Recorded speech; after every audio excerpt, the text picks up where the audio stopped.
Oi, pessoal, tudo bem? Hoje nós vamos falar que não existem atalhos para que os propósitos e as promessas de Deus se cumpram na nossa vida. Na vida, muitas vezes a gente faz teste, né? Teste disso, teste aquilo, e os testes não estão na palavra do Senhor. Porque teste é começar e não terminar, começar e não terminar. Em Eclesiastes 3 diz: tudo na terra tem seu próprio tempo, sua própria estação. Em Filipenses fala: tenho certeza que o Deus que iniciou uma boa obra em nós continuará nos ajudando a crescer em sua graça até quando a nossa tarefa estiver finalmente determinada. Naquele dia Jesus Cristo volta. Ou seja, essa carta de Filipenses 1, ele fala que aquilo que Deus, quando Deus tem uma promessa para se cumprir, até que todo mundo, todos aqueles que creem em Jesus, estejam realmente cientes do seu propósito, da sua missão e que tenha trabalhado isso,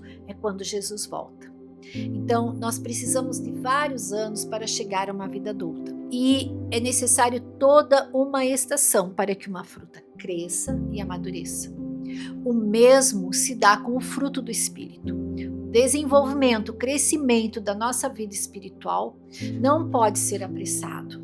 Assim como o físico requer tempo, e quando o fruto amadurece rapidamente e perde o seu sabor, assim é o nosso espírito, a nossa educação espiritual. Enquanto nos preocupamos crescer rapidamente, Deus se preocupa em crescermos fortes. Deus nos vê desde a eternidade e para a eternidade. Então, nunca Deus está com pressa. A pressa é nossa e não dele. E para Deus não existe pressa na caminhada, na jornada e no propósito dele. O escritor Adams compara esse processo de crescimento espiritual na nossa vida como uma estratégia usada pelos aliados durante a Segunda Guerra Mundial. Ele faz uma analogia do nosso crescimento com essa estratégia. Primeiro, eles amaciavam uma ilha, enfraquecendo a resistência com bombardeios nas fortificações, a partir de navios ao longo dessa costa. Seguindo esse intuito, ele pega um pequeno grupo de fuzileiros e invadiam a ilha num pequeno espaço chamado Cabeça de Praia. E essa minúscula parte de ilha, invadida e controlada por eles com o tempo, eles faziam o controle de toda a ilha. Sempre com batalhas duras, processos muito duros. Adams traz essa analogia com o nosso crescimento espiritual. Antes de Cristo invadir a nossa vida, ele algumas vezes nos amacia, permitindo alguns problemas, provas, nos quais nós não podemos ou sabemos lidar. Embora muitas pessoas abram as portas para Cristo, tão logo ele bate a porta, a maioria resiste e fica na defensiva.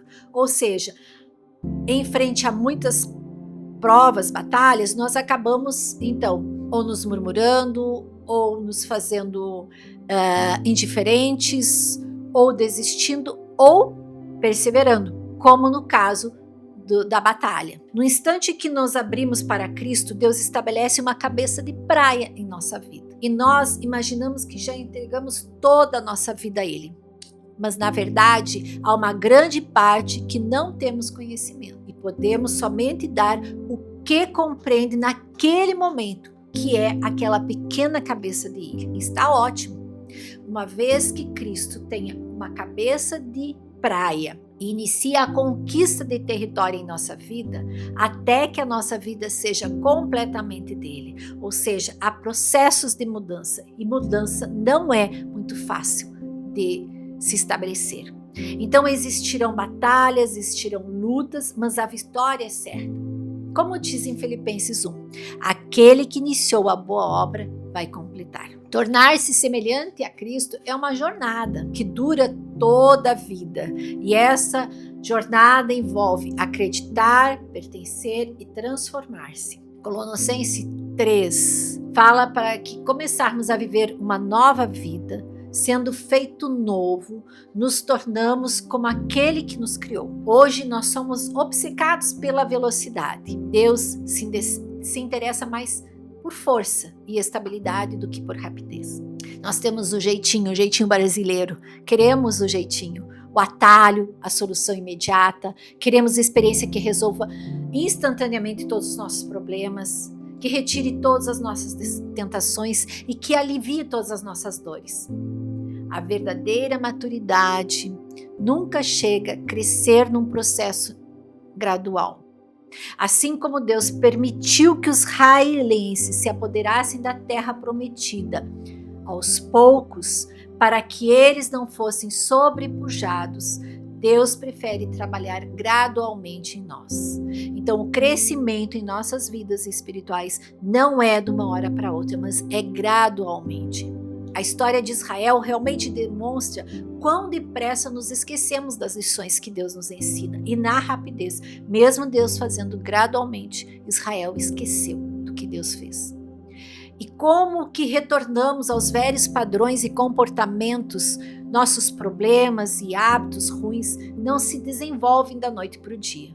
Portanto, não vão desaparecer imediatamente. Por isso, nós necessitamos trabalhar duro nessa substituição, nessa mudança, que vai e volta muitas vezes. Romanos 13 nos diz, Paulo nos fala, despir-se do velho homem e revestir-se do novo homem. Não há crescimento sem mudança. Não existe mudança sem medo, sem perda. E não há perda sem dor.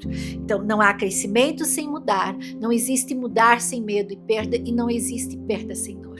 O caráter é a soma dos nossos hábitos. Não se pode ser gentil sem habitualmente ser gentil. Não se pode firmar que se é íntegro a menos que o hábito de ser honesto. A repetição é a mãe do caráter e da habilidade. Paulo exortou a Timóteo: pratique essas coisas, dedique a sua vida a elas, para que todos vejam seu progresso. Assim como Deus falou para Josué: leve esse livro, carregue ele junto contigo, medite nele dia e noite, que ele estava falando da palavra.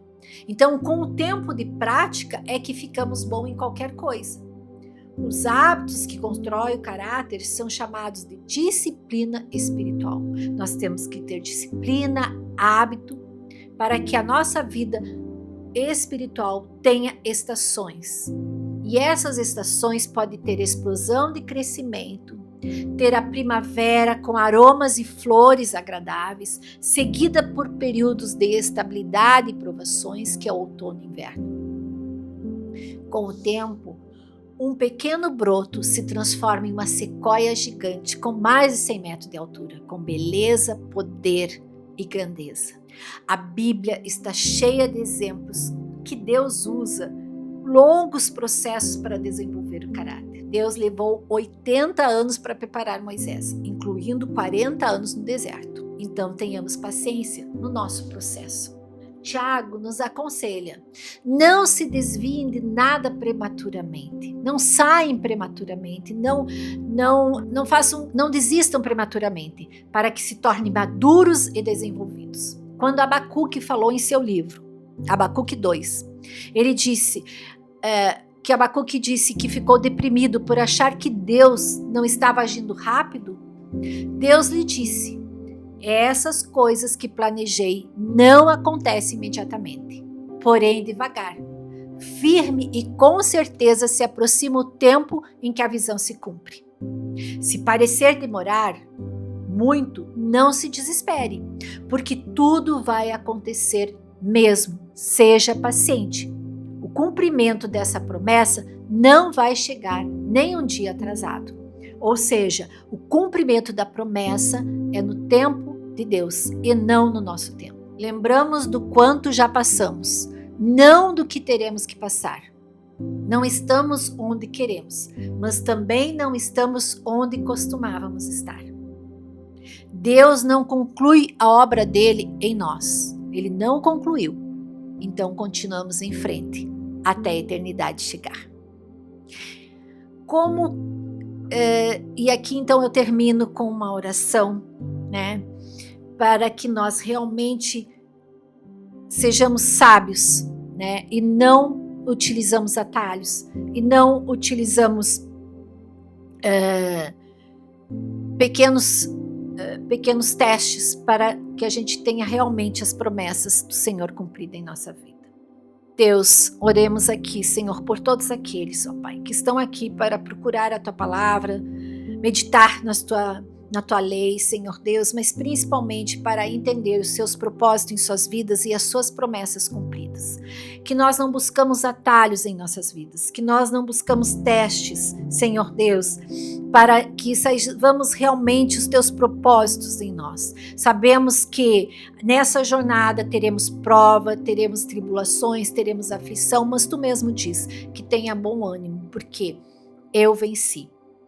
Senhor, que a Tua palavra seja o GPS, a lâmpada para os nossos pés, a luz para os nossos caminhos, para que chegamos até o nosso alvo, até as nossas promessas que Tu tens para nós ser cumprida, Pai. Realmente, Senhor Deus, ó Pai, que nós não desviamos dos Teus caminhos, nem para a direita e nem para a esquerda. Sabemos que ele é longo e estreito, mas também sabemos que o que nós vamos receber é abundantemente mais do que esperamos e pensamos. Espero que essa mensagem realmente tenha chegado ao coração de vocês, tenha realmente aquecido o coração de vocês e que dê vontade de assistir outras mensagens, porque é nas mensagens que Deus trabalha em nossa vida.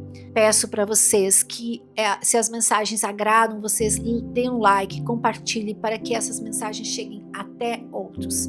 Eu somente sou um instrumento, uma ferramenta usada por Deus para todos aqueles que têm fome e sede da sua palavra. Um forte abraço, aqui quem vos fala é Grace Amaral e até a próxima.